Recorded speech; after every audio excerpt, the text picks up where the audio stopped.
Welcome to Taking Stock for the week ending the 17th of June, 2022. I'm Trinh, and joining me today is our Senior Portfolio Manager, Matthew Swartz, to strengthen you all things share market. Great to have you on board, Matt. Nice to be with you, Kien. But before we get started, we want to remind you that the information provided today is of a generic nature and therefore shouldn't be considered personal advice. Remember, shares are volatile, and any charts and tables presented today is of a historical nature and shouldn't be used as a guide for future performance. Well, inflation and interest rates remain the key issues for equities. Earlier in the week, the Australian market dropped quite significantly, down by over 4% after the US released stronger than expected inflation rates, with the headline CPI coming in at around 8.6%. And the fact that inflation hasn't really shown signs of peaking has led to concerns that the Federal Reserve will need to raise rates aggressively, increasing the probability of a US recession. Yeah, that's right, Kien. And in the end, the US Federal Reserve met on Wednesday US time and lifted their interest rates by, or the federal funds rates by 75 basis points. And within its guidance statements, it does expect more to come, with interest rates likely to be as high as 3.4% by the end of this year, which is a stark contrast to the 1.75% that was expected only a month ago. So the US Fed also reiterated that it has begun to unwind its massive balance sheet by reducing its positions in treasuries and mortgage-backed securities by some $48 billion per month, which roughly equates to around a runoff rate of 0.5% of outstanding assets per month. So despite the fact that Chair Powell kept a fairly hawkish tone, equity markets actually rallied after the decision, but this proved to be very, very short-lived as equities were again firmly lower in overnight trading. And although markets appear to be signalling increasing probability of a recession over the next 12 months, Powell believes that these concerns are somewhat premature, and he's quite confident that the economy is strong enough to withstand a normalised interest rate environment, meaning that they think they can engineer a soft landing. So the Fed does expect inflation to be about 5.2% by the end of the year, before shifting down to around 2.6% next year. And looking at here in Australia, Matt, I think our economy is still going quite strongly. You know, just the unemployment rate, for instance, is still very low at about 3.9%. But despite these forecasts, the reality is that we really don't know what will happen in a year's time. We can only focus on the facts and the fundamentals of businesses and prepare our portfolio for the uncertain times ahead. This means ensuring we invest in financially sound businesses that can withstand slower economic conditions. We've already seen anecdotal evidence of a rise in insolvency levels, especially across hospitality, construction, and retail. And we expect this to ramp up as the year progresses, especially with zombie companies that cannot generate free cash flow struggle to refinance their loans or raise equity.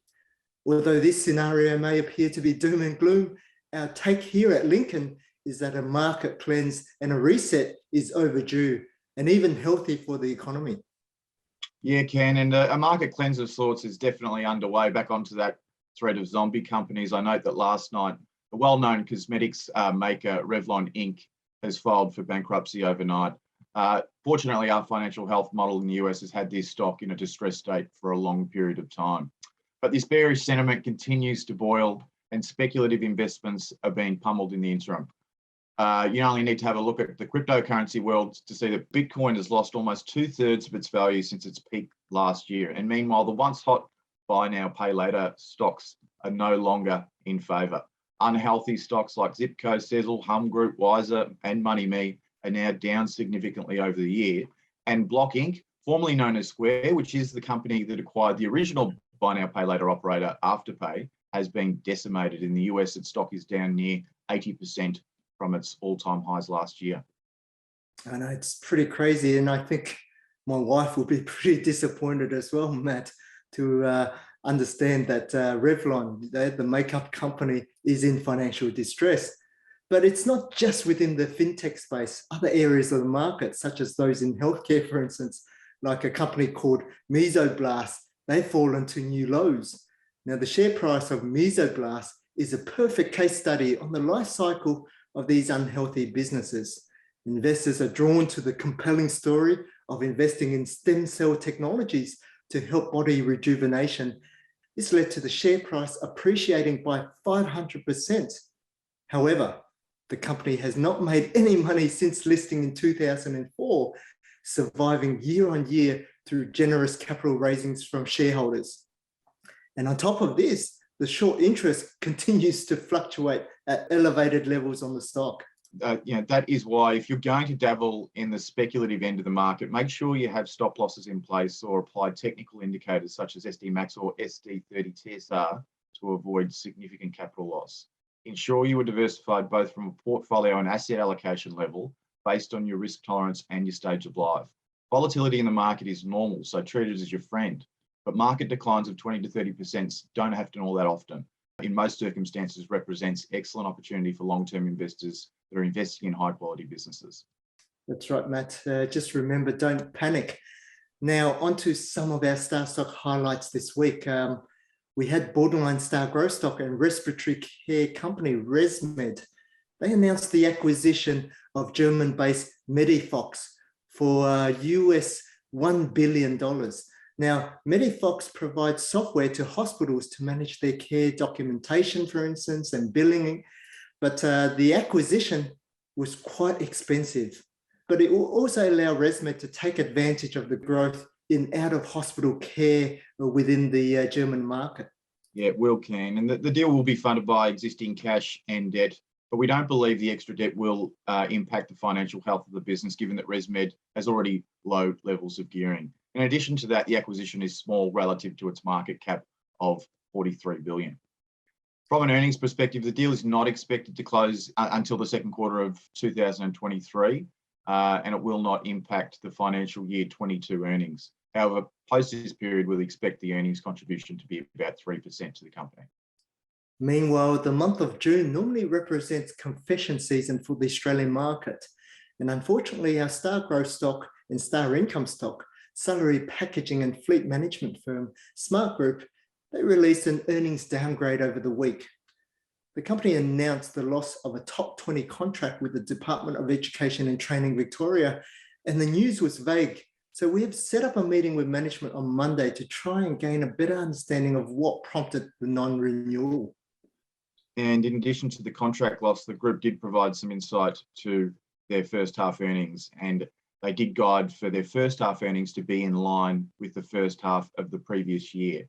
Unfortunately, this guidance represents a downgrade on the current consensus estimate.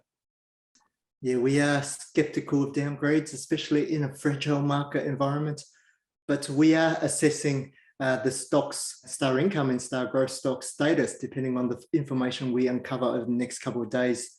The share price, though, appears to have breached the SD30 TSR, so trend-sensitive investors should be out of the stock. And unfortunately, the announcements keep coming during confession period, where borderline star growth and star income stock GUD Holdings snuck in a cheeky aftermarket trading update yesterday afternoon. For those not familiar, GUD is an aftermarket parts provider for the automotive industry. Supply chain constraints and price increases appear to have impacted earnings, with management downgrading the full year 22 earnings by about 7%. Yeah, the update is disappointing, Matt, given management did reaffirm earnings guidance at their April 2022 Investor Day, but we place the company under review now while we assess the impact to its growth and dividend profile. And I'm sure this announcement will also impact sentiment on other stocks in the sector, including borderline star growth stock ARB Corp and star income stock Super Retail Group as well. So looking at our corporate calendar for the week ahead, we have no star stocks reporting. Though I do note that Premier Investments is set to go ex-dividend on Tuesday, the 21st of June, and the stock is trading on an attractive gross dividend yield of about 7%. Yes, and across to our technical alerts, stocks that have issued bearish signals on the SD Max, that is the Stock Doctor moving average crossover, are Coles, GUD Holdings, National Australia Bank, Smartgroup, and Westpac. Meanwhile, those that have triggered an exit on the SD30 TSR, which is the 30% stop loss from highs, include Bank of Queensland, CSR, JB Hi-Fi, Jumbo, Northern Star, and PWR Holdings. Unfortunately, this week, there were no bullish signals observed.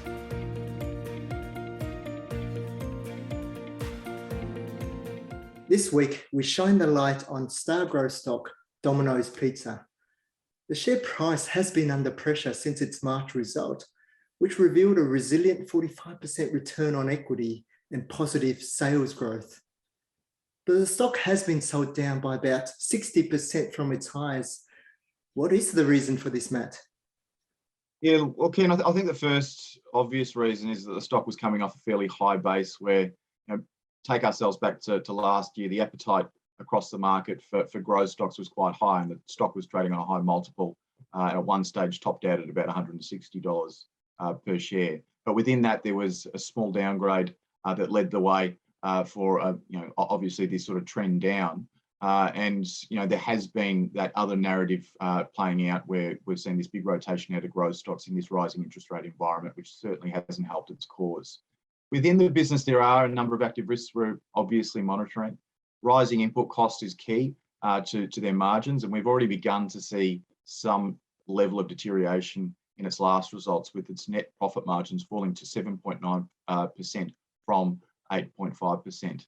In the past, management would push through these price increases on raw materials like wheat and cheese to franchisees and potentially make a small cut on the increase. However, they might not be able to do it at this point or at this point in the current environment, especially if franchisees are feeling the pinch of lower consumer demand. This would mean that they may have to absorb some of this price increase. Yes, Matt, and I think the other issue, and you alluded to potentially earnings softening, is the international segment. Industry reports point to weak like-for-like sales in Japan and Europe, with a recovery anticipated in 2023, the second half of 2023. So the turnaround has not yet arrived. And regarding Japan, it appears that the appetite for pizzas has softened. So does this represent an opportunity or value trap, Matt? Yeah, well, due to these risks, we've begun to see a decline in the earnings trend under Golden Rule 4. Although earnings growth is expected to be negative this financial year, growth is forecast to return strongly in FY23. Meanwhile, management plans to combat this cost inflation by pitching high-priced offerings to its customers. Those who don't mind the short-term challenges regarding inflationary input costs may view the share price weakness as a long-term opportunity to buy. The company has a solid store rollout profile, and its strong financial health and its sizable position of about 107 million in cash allows for some acquisitions activity to drive future growth. And also, value investors may be attracted to the discount to valuation, Matt.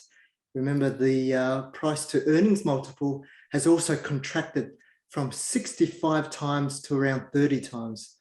But investors need to be mindful that relying on valuation in the market environment that we're in is quite dangerous, especially when earnings estimates are in decline.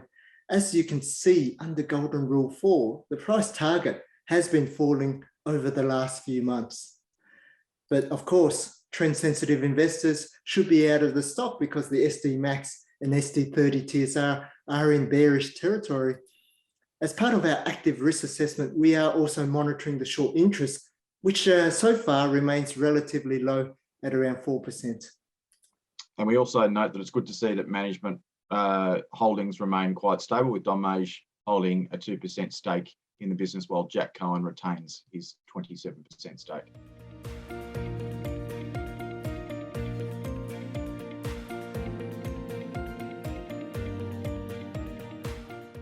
One of the issues confronting many businesses right now is rising energy costs, especially electricity prices.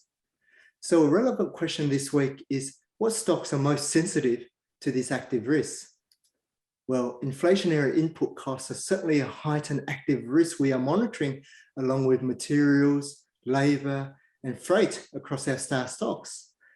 Companies tend to provide limited disclosure about their electricity costs, which can be mitigated through contract pricing and hedging. However, the areas of the market most vulnerable to rising electricity costs are manufacturers, construction, data centers and telcos, food products, metals and mining, casinos, and also retail listed property. And within our star stock universe, the ones we're watching quite closely include the building materials companies, so CSR and James Hardie, and the drilling service provider DDH1. And as most of you would know, that the metals miners and gold producers are obviously quite energy intensive. So we're keeping a close eye on the vast number of stocks within that segment of the market. But bear in mind that many of these companies are benefiting from the high commodity price environment that we're currently experiencing. So that does somewhat offset the secondary impact of rising input costs such as energy. And another interesting stock is PWR Holdings as well. That's a borderline style growth stock that manufactures cooling systems for Formula One vehicles. They are also impacted. Among the retailers, you've got tenants. Remember, they tend to pay for electricity bills. So stocks like GUD, as we mentioned before, JB Hi-Fi, Baby Bunting, and Premier Investments, they're not immune. However, both Woolworths and Coles, they are quite vulnerable because they have much lower net profit margins. And within the food product space, there's Collins Foods and also Domino's Pizzas. They are at risk, especially with additional margin pressures on their franchisees. And lastly, there's the telcos and the data centers, and we only really have exposure in the telco sector to Telstra and Spark New Zealand. Fortunately, we don't have exposure to any of the data centers such as NextDC, which is highly sensitive to power costs due to the huge energy intensity required to power the servers and equipment. That's the reason that they tend to build right next to power stations. Yes, that's all we have time for today, Matt. Again, thanks for your contributions. Thank you, Kien. I wish it was under better circumstances and really hoping that over the next month or two, the market does sort itself out and we can start to see some appreciation amongst some of our high quality stocks. Yes, and for those who are concerned about the market environment and the impact to your portfolios, we are here to help.